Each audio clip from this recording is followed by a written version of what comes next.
Selamat datang dalam pembelajaran part 9 dengan saya Kak Arsul Arianto Paurio. Nah, pada kesempatan kali ini kita akan belajar berkaitan dengan listrik statis. Materi kita hari ini masih berhubungan dengan materi-materi yang telah adik-adik sekalian pelajari pada kelas 8, yaitu terkait dengan partikel penyusun materi, yaitu atom, ion, dan molekul. Oleh karena itu, diharapkan adik-adik sekalian masih bisa mengingat materi-materi tersebut. Kemudian kita akan melanjutkan untuk mempelajari materi pada bab ini, yaitu tentang listrik statis. Adik-adik sekalian, ada 4 bagian utama yang akan kita bahas terkait dengan listrik statis ini. Yang pertama yaitu konsep listrik statis sendiri. Kemudian yang kedua, listrik dalam perspektif skala atomik. Yang ketiga yaitu gaya listrik, dan yang terakhir ialah medan listrik. Diharapkan adik-adik sekalian dapat mengikuti pembahasan kali ini dengan baik. Adik-adik sekalian, tahukah kalian bahwa sebenarnya konsep listrik statis ini dapat kita temui dalam kehidupan sehari-hari atau bahkan kita dapat mengalaminya sendiri. Sebagai contoh, pernahkah kalian tentunya kalian sudah sering melihat misalnya adanya fenomena petir pada umumnya musim hujan, kemudian dan beberapa fenomena lainnya, misalnya saat kalian menyisir rambut dengan menggunakan sisir plastik, kemudian kalian mendekatkannya pada potongan-potongan kecil kertas, dan fenomenanya yang terjadi ialah kertas-kertas tersebut akan tertarik.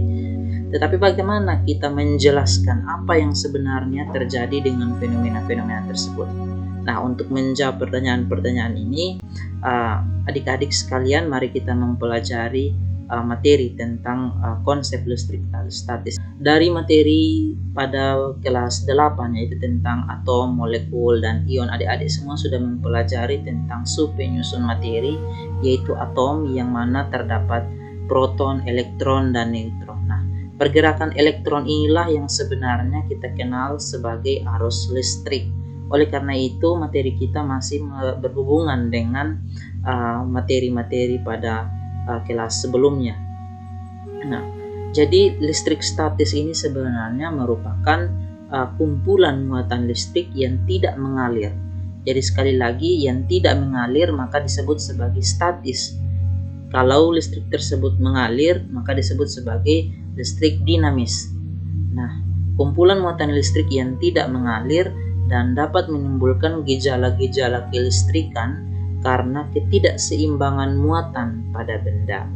Nah, adik-adik sekalian, kita telah mengetahui bahwa benda tersusun atas atom, yang mana di dalam atom terdapat subpartikel proton, elektron, dan neutron. Benda itu bisa memiliki muatan positif, bisa bermuatan negatif, dan juga bisa netral, tergantung dari jumlah proton dan elektron yang ada di dalam atom-atom penyusun benda tersebut. Apabila benda tersebut memiliki jumlah atom yang elektronnya lebih banyak dari jumlah protonnya, maka benda tersebut akan bermuatan negatif. Sebaliknya, apabila benda tersebut memiliki atom yang mana jumlah elektronnya lebih sedikit dari jumlah proton, maka benda tersebut akan bermuatan negatif. Nah, jika benda memiliki atom dengan jumlah elektron dan proton yang sama jumlahnya, maka benda tersebut dikatakan sebagai benda yang netral. Nah, apabila terjadi ketidakseimbangan muatan pada benda, maka dihasilkanlah gejala-gejala kelistrikan.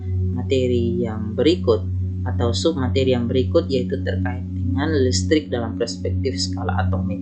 Kita akan melihat bagaimana sih listrik itu sebenarnya dihasilkan, atau perbedaan muatan seperti apa sih yang menyebabkan terjadinya fenomena listrik statis pada benda-benda.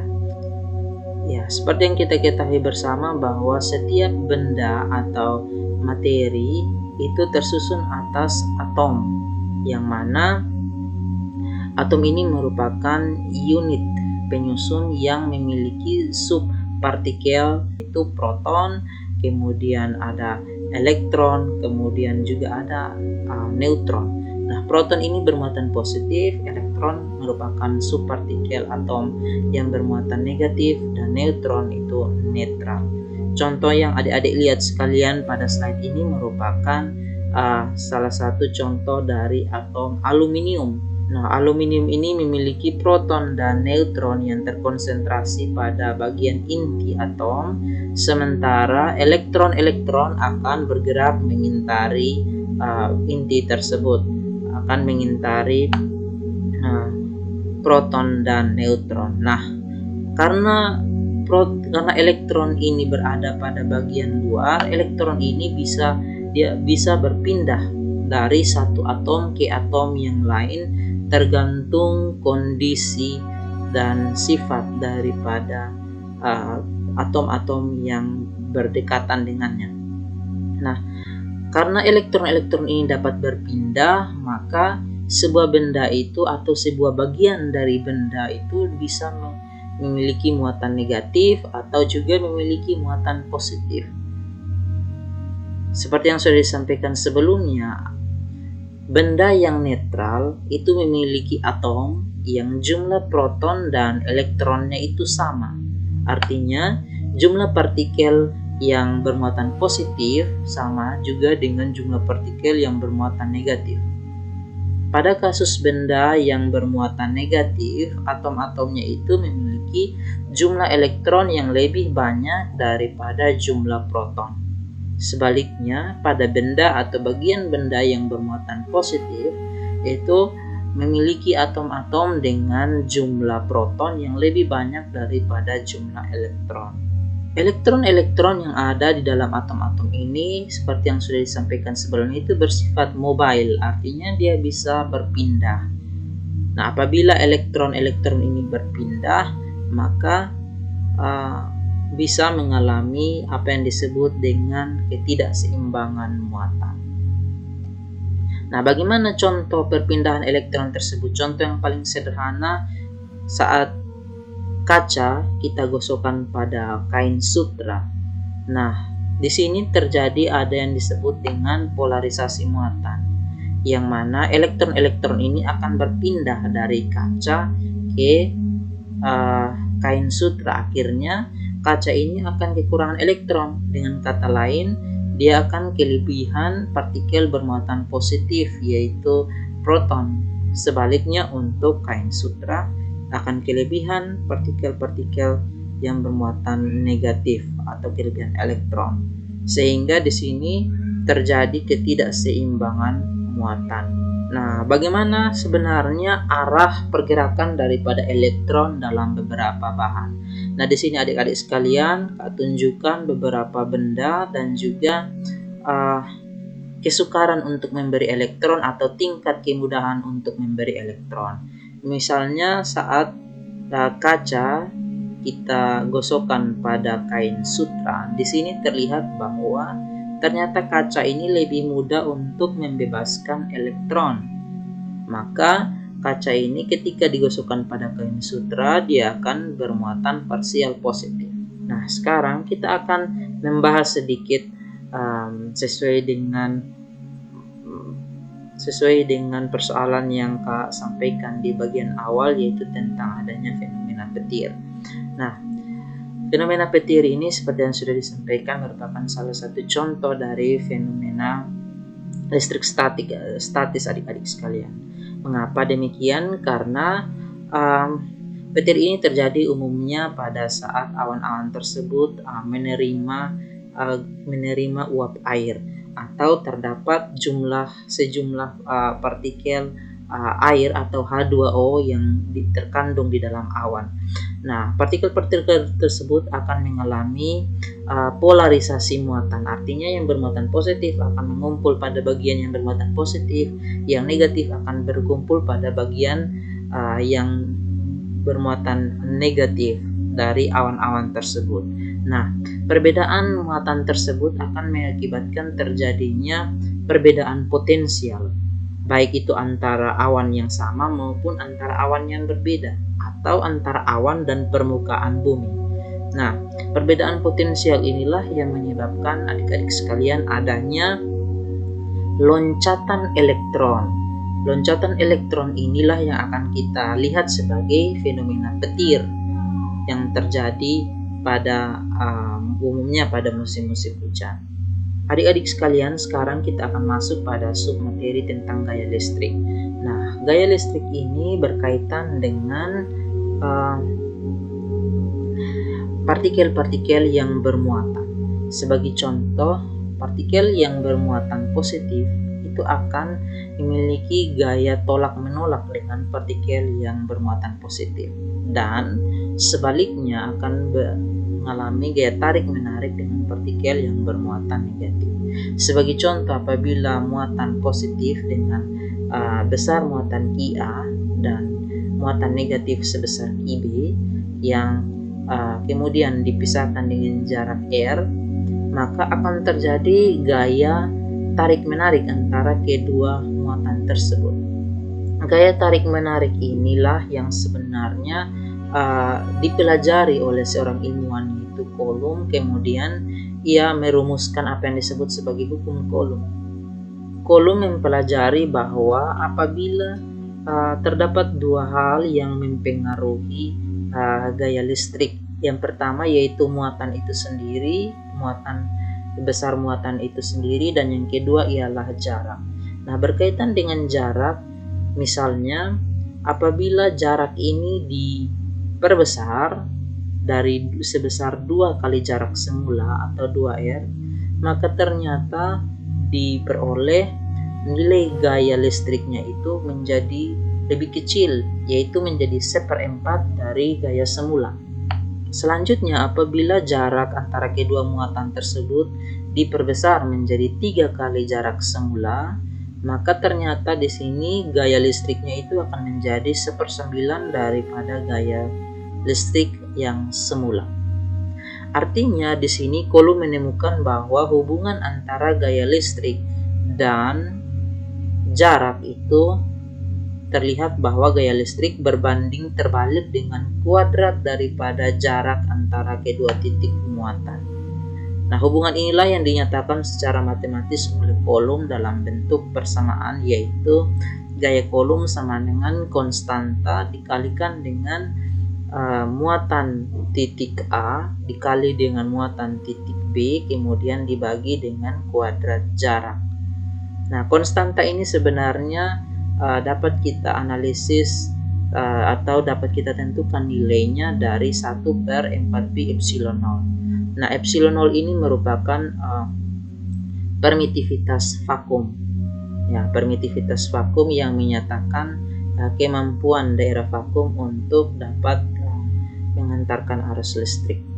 Nah, gaya listrik ini dinyatakan dalam satuan Newton, kemudian muatan dinyatakan dalam satuan Coulomb, jarak dalam satuan meter, kemudian konstanta ini bernilai 9 kali 10 pangkat 9 Newton meter kuadrat per Coulomb kuadrat. Nah, nilai epsilon 0 atau permitivitas vakum ini yaitu 8,85 kali 10 pangkat minus 12 Coulomb kuadrat per Joule meter. Oke, adik-adik sekalian, setelah mempelajari tentang gaya listrik, mari kita melihat contoh soal yang akan kita bahas pada kesempatan kali ini. Yang pertama yaitu soalnya berbunyi dua buah muatan Ki1 dan Ki2 terpisah sejauh 3 cm. Besar kedua muatan tersebut masing-masing 2 mikrocoulomb dan 5 mikrocoulomb. Tentukan besar gaya tolak antara kedua muatan. Nah, adik-adik sekalian, gaya tolak ini seperti yang sudah disampaikan kita dapat menghitung dengan persamaan hukum Coulomb. Nah, tapi di sini jaraknya dan juga muatannya itu harus kita konversi ke dalam satuan-satuan yang baku untuk dimasukkan ke dalam persamaan Coulomb. Misalnya jarak dalam satuan sentimeter normalnya akan kita gunakan di dalam hukum Coulomb, dalam persamaan hukum Coulomb dengan menggunakan satuan meter. Berarti kita mengubahnya menjadi 3 kali 10 pangkat minus 2 meter. Dan juga mikrocoulomb, 1 coulomb itu sama dengan 10 pangkat 6 mikrocoulomb. Nah, di sini terdapat penyelesaiannya, adik-adik sekalian. Contoh penyelesaian. Jadi, kita masukkan nilai tetapan yaitu 9 kali 10 pangkat 9 Newton meter kuadrat per kolom kuadrat. Kemudian mikrokolom ini kita rubah ke dalam kolom, sehingga kalau 5 mikrokolom artinya sama dengan 5 kali 10 pangkat minus 6 kolom. Kemudian kita bagi dengan kuadrat jaraknya 3 cm, sehingga dalam meter yaitu 3 kali 10 pangkat minus 2 meter, dan diperoleh nilai gaya dasar gaya tolak antara kedua muatan itu sebesar 100 Newton. Nah, sekarang kita akan masuk pada submateri tentang medan listrik. Nah, medan listrik ini adik-adik sekalian sebenarnya berhubungan dengan gaya listrik, karena medan listrik ini merupakan daerah atau area yang masih dipengaruhi oleh gaya listrik. Nah, medan listrik ini umumnya digambarkan secara visualisasi dalam bentuk garis-garis gaya seperti ini. Muatan tersebut positif, maka garis-garis gaya itu akan menjauh. Sebaliknya, apabila muatan negatif, maka garis-garis gaya itu akan digambarkan mendekat. Sebagai contoh, dua buah titik muatan yaitu positif dan negatif di sini didekatkan dan terlihat garis-garis gayanya itu keluar dari muatan positif menuju muatan negatif. Mari kita melihat lebih jauh terkait dengan medan listrik ini. Sebagai contoh, terdapat sebuah muatan listrik sebesar Q, muatannya positif, yang mempengaruhi sebuah titik P. Kedua titik tersebut dipisahkan oleh jarak R. Nah, terlihat di sini bahwa titik P ini masih dipengaruhi oleh gaya listrik dan arahnya ini akan menjauh titik P, karena di sini yang mempengaruhinya ialah muatan positif. Nah, bagaimana kita menghitung medan listrik? Nah, medan listrik ini dapat kita menghitungnya dengan menggunakan persamaan medan listrik sama dengan konstanta yang nilainya 9 kali 10 pangkat 9 Newton meter kuadrat per kolom dikalikan dengan muatan listrik, kemudian dibagi dengan kuadrat jarak. Nah, apabila titik tersebut kita ganti dengan titik bermuatan, tadi adalah titik netral, sekarang kita ganti dengan titik bermuatan dengan jarak R, maka berdasarkan hukum Coulomb di mana gaya tarik-menarik antara kedua muatan yang berlawanan tersebut ialah sebesar K dikali dengan hasil kali antara kedua muatan bagi kuadrat jarak, maka dengan mensubstitusi ke dalam persamaan medan listrik, kita dapat memperoleh hubungan antara gaya listrik dan medan listrik, di mana gaya listrik sama dengan medan listrik dikalikan dengan muatan daripada titik muatan yang masih dipengaruhi oleh gaya listrik tertentu. Nah, adik-adik sekalian, di sini ada contoh soal, yaitu sebuah titik berada pada pengaruh medan listrik. Suatu benda bermuatan dengan medan listrik 60 Newton per kolom. Hitunglah kuat medan listriknya jika. Jadi ada kondisinya ya adik-adik sekalian. Yang pertama, jika titik menjadi 3 kali lipat. Jika jarak titik menjadi 3 kali lipat. Jadi jarak antara kedua titik muatan tersebut dimodifikasi menjadi 3 kali lipat. Kemudian yang kedua, jika jarak titik awal itu 3 cm, berapa jarak titik benda bermuatan jika kuat medannya menjadi 240 Newton per kolom. Nah, berarti di sini penyelesaiannya kita harus menggabungkan antara medan listrik dari titik yang pertama dan titik yang kedua. Karena konstanta itu nilainya sama dan kita menyatakan dan nilai muatannya itu sama, maka di sini kita dapat saling mengeliminasi sehingga diperoleh hubungan antara medan listrik dan juga jarak, yaitu medan listrik yang pertama bagi medan listrik yang kedua sama dengan kuadrat jarak dari yang pertama bagi kuadrat jarak yang kedua. sehingga di sini kita bisa menentukan besar nilai medan listrik berdasarkan perbandingan tersebut untuk menjawab soal yang A, yaitu sebesar 6,67 Newton per Coulomb. Kemudian yang B, apabila jarak awalnya itu sama dengan 3 cm, kemudian dan nilai medan listrik awalnya 60 Newton per Coulomb. Nah, jika medan listriknya itu menjadi 240 Newton per Coulomb, yang ditanyakan berapakah sebenarnya terjadi perubahan, berapa sebenarnya jarak yang kedua. Nah, dengan menggunakan pendekatan yang sama, kita dapat memperoleh nilai jarak tersebut ternyata menjadi 3/2 cm. Artinya apa? Artinya jarak semakin kecil di sini, maka medan listriknya itu menjadi semakin besar. Oke. Demikian adik-adik sekalian contoh-contoh soal ini. Nah, adik-adik sekalian, kita telah sampai pada akhir dari pembahasan kita untuk materi pada pertemuan kali ini tentang listrik statis. Nah, Kak akan mengirimkan tugas-tugas untuk kalian dan diharapkan kalian bisa mengerjakannya dengan baik. Sekian dan terima kasih.